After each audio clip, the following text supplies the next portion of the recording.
And it was wonderful. It was beautiful. It was very encouraging, and God knew exactly what to do, what to tell me, to really prove and show His love for me. And I continued my walk. As I was saying, I was working towards getting my license back and just trying to get my life back together. Meanwhile, God had even bigger plans for what I even thought I had. And this then pretty much led me towards how I found a church to go to, because I was doing all this. I thought I was doing it alone, by studying the Word by myself, but no, I really wasn't alone. God was guiding me. Sometimes I didn't see it physically, sometimes I didn't feel it physically, but God was definitely guiding and leading my steps towards Him.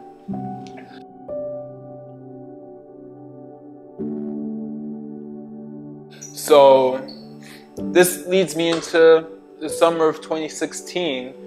One of my an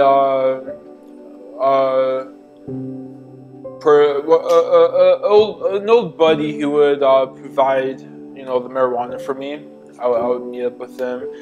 So I knew him for a few years, and he calls me. He's saying, "Hey Adam, I have this church that I'd like you to come to." He was inviting me to church, which was very out of left field. This was a person I was not expecting to be a churchgoer.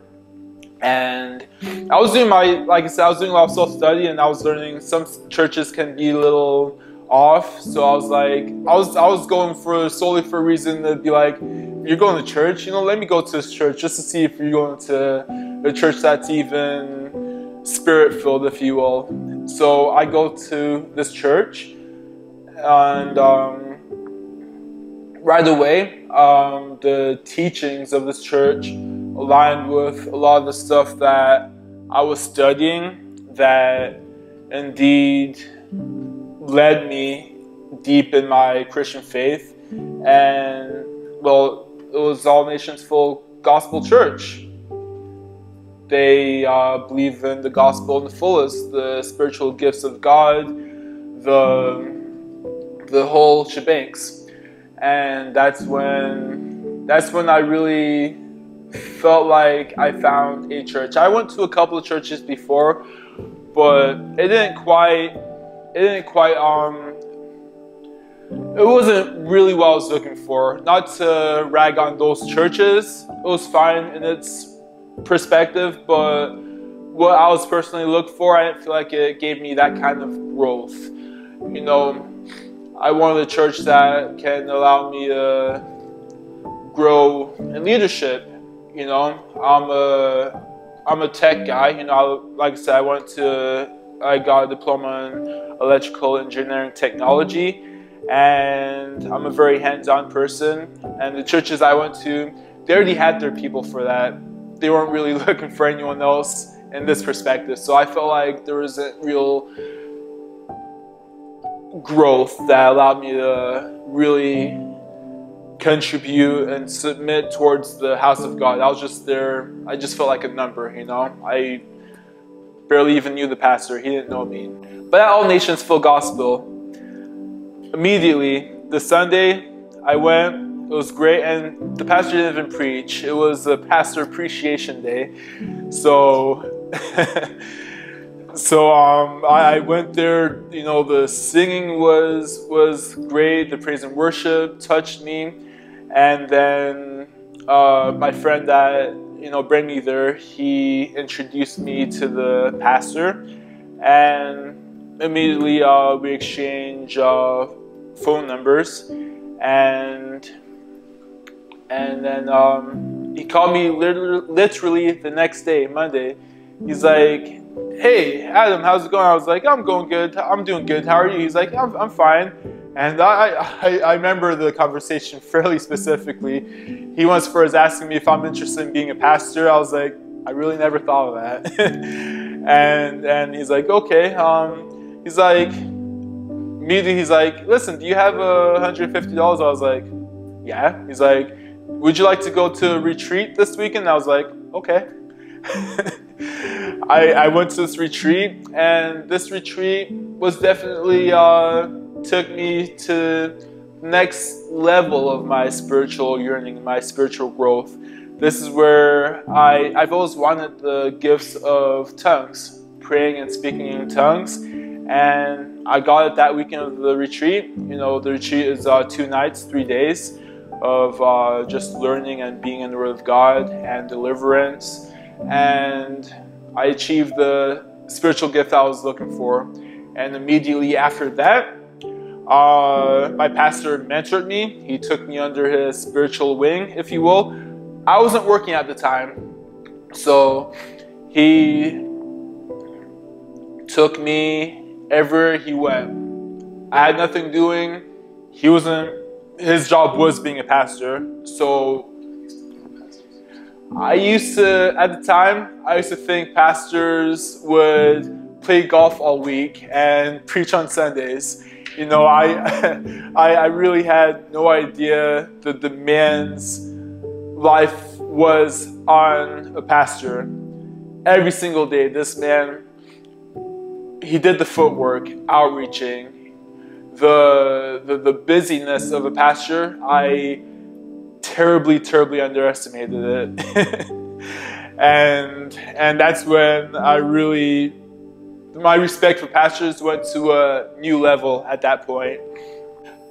Immediately, he did not waste time. The church was small at the time, so he put me fully in charge of the media section because he was doing it himself at that point. So I took it on. I said, listen, you don't have to step foot in this section anymore. I'll take it off your hands for you. You can focus on what you need to do as a pastor.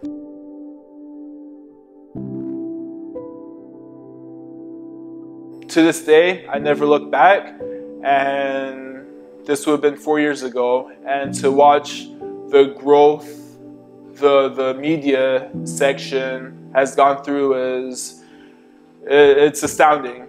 So yeah, I went to the Believers Retreat, and not only I achieved the gift of speaking in tongues, I also got a second gift, discernment of spirits, which allowed me to sort of take a peek into the spiritual realm, if you will. You know, the things that goes on. I was very young in this gift. Just like any gift you achieve, it starts very young and it matures over time. It becomes more mature.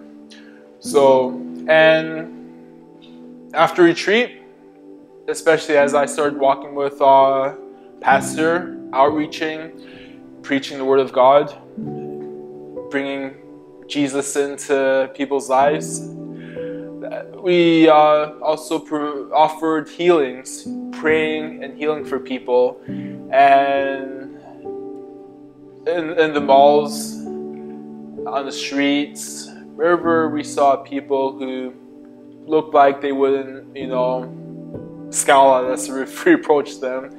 So I do remember praying for people before and after the prayer, whatever ailments they had. After the prayer, there would be great relief, if not full healing, where other people were walking with a limp to walking without that limp, to having headaches being released, and various other healings that was witnessed.